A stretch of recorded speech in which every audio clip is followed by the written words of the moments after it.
მოგესალმებით, ამ ვიდეოში ვიწყებთ სკამის მოდელირებას. ამისთვის გავაქტიუროთ ბოქსი, შევქმნათ აი ამ ადგილას. სიმაღლეში კონდეს 90 სანტიმეტრი, ხოლო სიგრძე და სიგანე გვექნება 3 სანტიმეტრი, 0.03.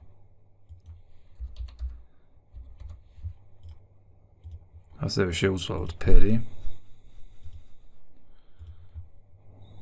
ეს გავამუქოთ. F4-ით გამოვაჩინოთ ხაზოვანი სტრუქტურა, გადავიდეთ გვერდახეთში და ეს ჩვენი ბოქსი მივიტანოთ აი ამ ადგილას. ეს იქნება სკამის უკანა მხარე. ასევე დავაკოპიროთ წინა მხარესაც შრიფტის მეშვეობით. სიმაღლე აქ გქონდეს 54. პირველ რიგში ვაკეთებთ ხოლმე მიახლოებით ზომებს და შემდეგ ობიექტები გადაგვყავს edit polish-ში. გავაქტიუროთ ხაზოვანი სტრუქტურა. ეხლა საჭიროა აი ამ ადგილას ჩავამატოთ ორი ხაზი. ჩვენ ვისწავლეთ კონექტის მეშვეობით როგორ ხდება ხაზების დამატება და ეხლა ვისწავლოთ უფრო მარტივი საშუალება ხელსაწყო, რომელიც არის მოთავსებული მოდელირების მიმართულებაში edit-ში, ეს არის swift loop-ი. ისი მეშვეობითაც ჩვენ მაუსით მარტივად ვამატებთ ხაზებს. რაც შეეხება აი ამ ფანჯარას და მოდელირებას, თუ ეს თქვენთან არ ჩანს, ესე იგი აი სიმბოლო არ არის გააქტიურებული. და ასევე დავაჭიროთ აი ამ ისრის მაჩვენებელს, სადაც გამოჩნდება აი ეს უამრავი ხელსაწყო.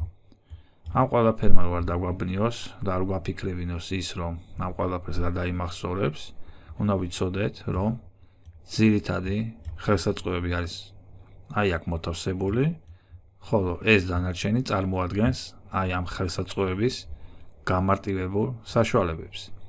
თუ მაგალითად ვისწავლეთ აი ამ ყველა ხელსაწყოს, შემდეგ ეტაპზე უკვე ჩვენ სწავლობთ აი ამ ხელსაწყოებსაც, რომლებიც გვიმარტივებს მუშაობას და აჩქარებს პროცესს.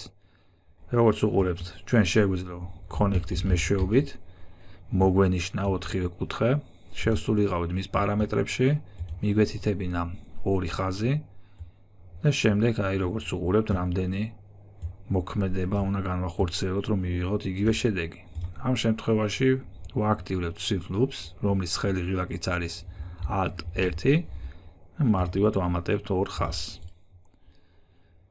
ამიტომ უნდა ვიცოდეთ, რას წარმოადგენს აი ეს ფანჯარა. მოდით მე ახლა აი ამას ჩავკეცავ და ეს ჩვენი დამატებითი ხაზები, რაც ჩავამატეთ. ლუპით მოვნიშნოთ გარშემო და მივუახლოვოთ, მივამსგავსოთ აი ამ ჩვენ სკამის ფორმას. ასევე ზედა ნაწილს მოვნიშნოთ წერტილებით და გადავადგილოთ. მოდით ახლა გადავიდეთ წინა ხელზე და ეს ჩვენი ობიექტები მოვათავსოთ თავის ადგილზე. უკანა ნაწილს დავაფიქსირებ აი ამ ადგილას, ხოლო წინა ფეხს ოდნავ გავწევ მარჯვნივ. ასევე ეს ორი ობიექტი დავაკოპიროთ.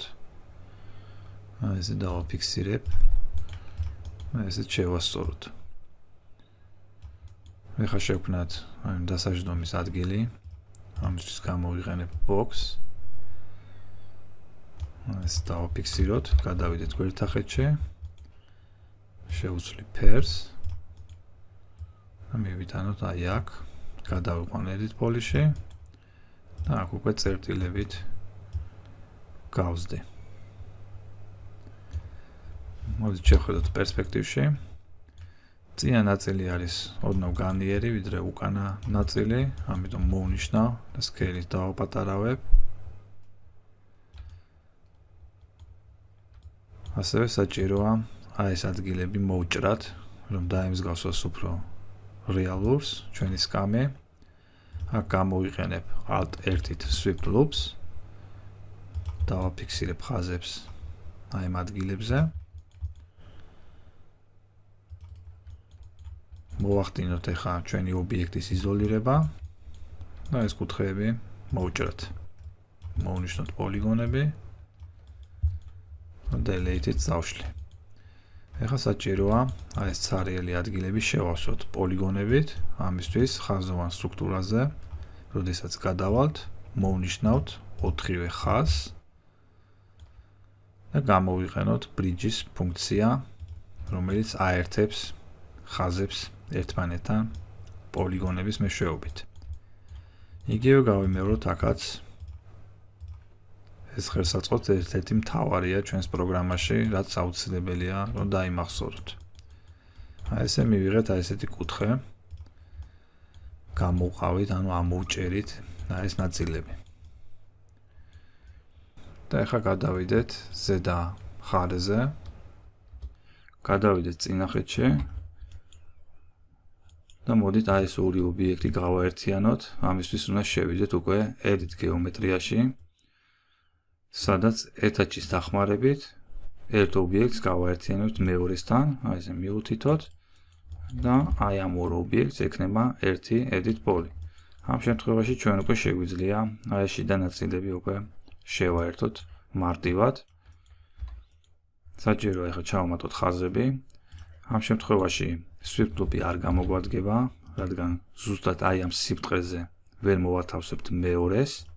შეიძლება ოდნავ ზემოთ იყოს ან ქვევით, რაც შემდგომ უკვე შესწორებას საჭიროებს. რაც შეეხება connect-ის ფუნქციას, ეს მოითხოვს გარკვეულ დროს. უნდა ზუსტად აი ეს დისტანცია გავაკეთოთ და შემდეგ უნდა ავწიოთ ზემოთ. და მოდით ახლა ვისწავლოთ მესამე ფუნქცია, რომელიც მოთავსებულია edit geometry-ში, ეს არის slice plane-ი, რისი გააქტიურების შემთხვევაშიც ჩდება აი ესეთი ყვითელი ხაზი. ღერძის მეშვეობით ჩვენ შეგვიძლია გადავადგილოთ, მოვათავსოთ ზემოთ და დავაჭიროთ მის ქვემოთ ყოფ სიმბოლოს slice და დაფიქსირდება ორი ერთმანეთის გასწვრივ ხაზები. ესეთი კარგი საშუალება არსებობს slice plane-ი. აქაც დავაფიქსირებ აი ესე, ჩამოვიტანოთ ქვემოთ, აქაც ორი ხაზი დავაფიქსიროთ.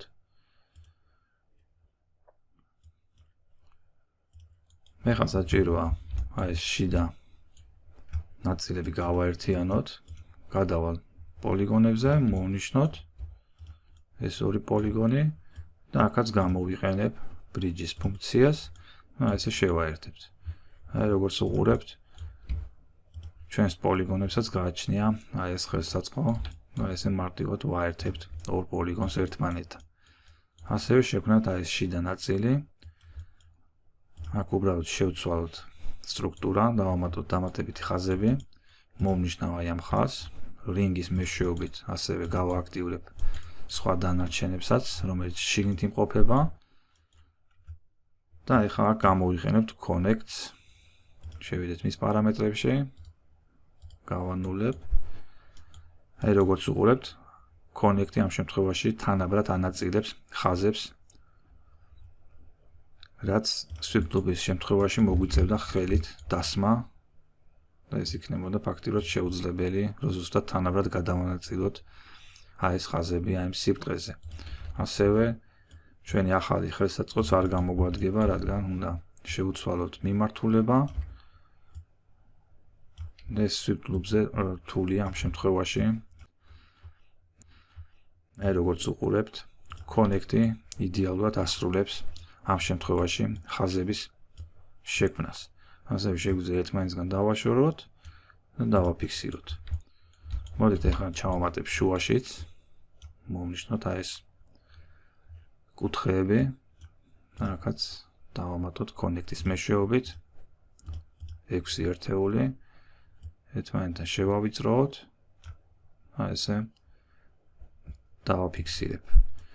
როგორც უყურებთ, დროთა განმავლობაში ამ ყველაფერს რა თქმა უნდა ისწავლით, რომელი ხელსაწყო რა სიტუაციაში გამოგადგებათ, თუ მაგალითად აი დავაპირებდით swift loop-ის გამოყენებას, აი უყურეთ რამდენი მოქმედება უნდა შევასრულოთ და ისიც არათანაბარი დაშორებები იქნება ერთმანეთისგან.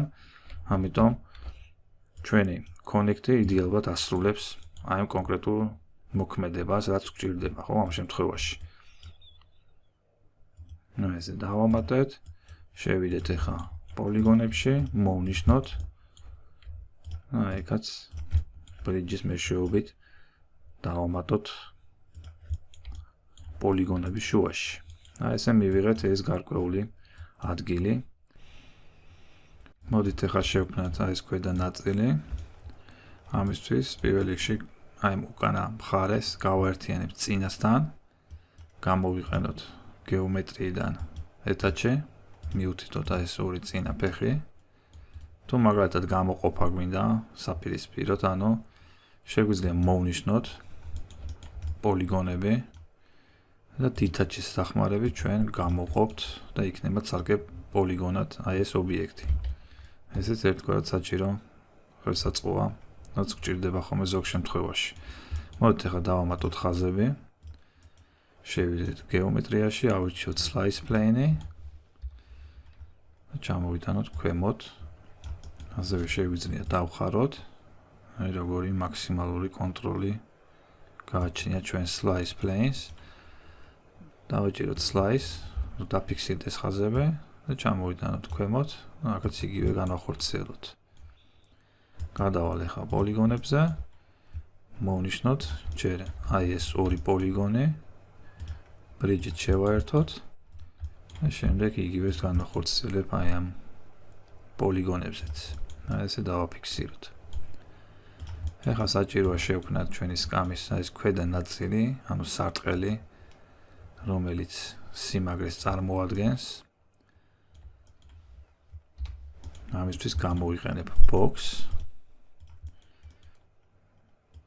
ესე შევქმნათ. გვერდახედში მოვუმატოთ სიგანე. დავაფიქსიროთ შუაში, გადავიყვან edit polish-ში. წერტილებით მოვნიშნავ აქეთ ამ მხარეს და დავსვავ ამ ადგილას. ასევე შეგვიძლია სიმაღლეშიც გავზარდოთ. ამ ნაწილს ოდნავ ჩამოვიდან ქვემოთ. მოიც პერსპექტივაში შევხედოთ. როგორც უყურებთ, აქეთ ამ მხარეს გასასწორებელია. ანუ წინა ხედიდან შევასწოროთ. F3-ით გამოაჩინოთ მარტო ხაზები. ზუსტად დავსვათ.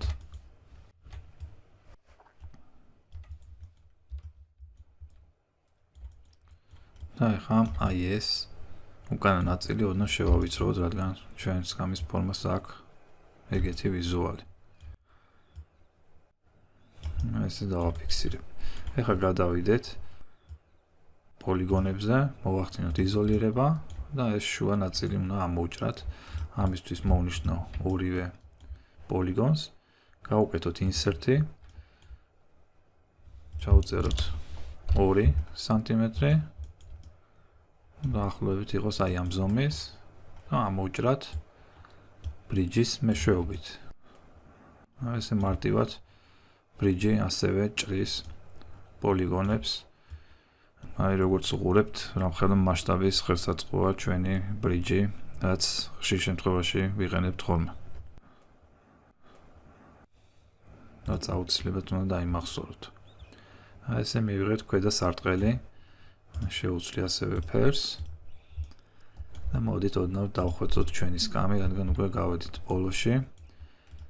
ამ დასაჯდომ ადგილს შეუძლია ოდნავ ფორმას, მოვნიშნოთ ზედა ნაწილი და ბეველის მეშვეობით ასეთ სახით შევქმნი კიდევ დამატებით პოლიგონს. ასევე შეგვიძლია დავამრგვალოთ.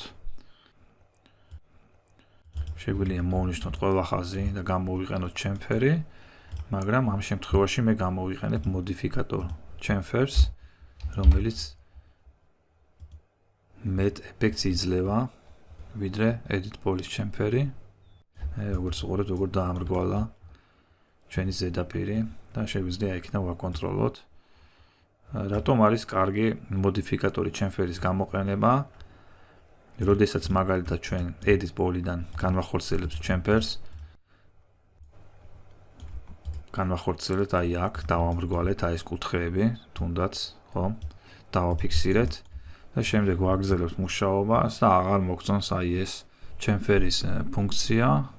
საწყის პოზიციაზე დაბრუნება ფაქტიურად შეუძლებელია ხოლმე და მოგვიწევს ხოლმე ამ ხაზების შესწორება, ხოლო აი ამ შემთხვევაში ჩვენ უკვე ცალკე გვაქვს ჩემფერი გამოყვანილი და თუ აღარ გვჭირდება შეგვიძლია მარტივად წავშალოთ და დაუბრუნდებით იმ საწყის მდგომარეობას ჩვენი ობიექტის. ესეთი საშუალება არსებობს მოდიფიკატორი ჩემფერი შეგვიძლია ასევე დროთა განმავლობაში შევცვალოთ თუ რამე არ მოგწონს და მოვახდინოთ მასზე ზემოქმედება. აი ესე დავამრგვალეთ და მოდით ასევე აი ჩვენი ძირითადი სკამის კარკასით დავამრგვალოთ ჩემფერის მეშვეობით. როგორც უყურებთ, აქ დაირღვა პოლიგონების სტრუქტურა, ამიტომ უნდა შევასწოროთ. გამოვაჩენ ხაზოვან სტრუქტურას. აი ესე. ირღვევა იმ შემთხვევაში, როდესაც ორი ხაზი ერთმანეთს კვეთავს.